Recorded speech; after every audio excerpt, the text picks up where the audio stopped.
Říkej mi, táto, že jsem tvá pohádka, panenka maková, Smíšek a Amálka, Vochomůrka Křemílek, Emanuel Motýlek,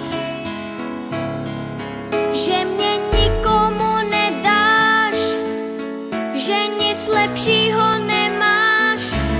Tvůj dětský smích,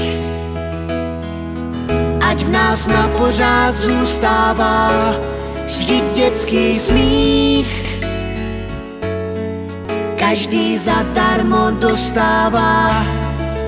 Ať se ze světa vytratí všechno, co se vyplatí.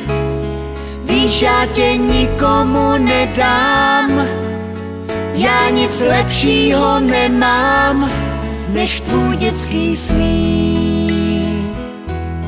Tvůj dětský smích. Já nic lepšího nemám, než tvůj dětský smích.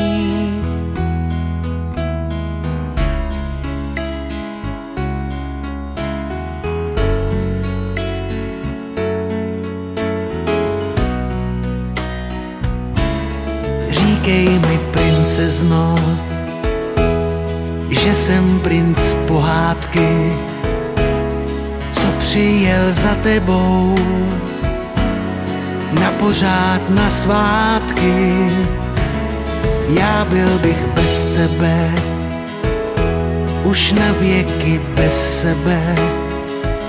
Já šel bych až do nebe, modrý ukrást jen pro tebe.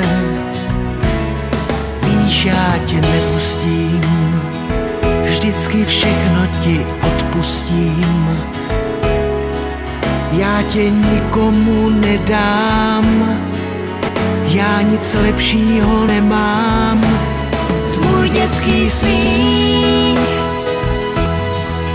ať v nás na pořád zůstává, vždyť dětský smích každý zadarmo dostává. Ať se ze světa vytratí všechno, co se vyplatí.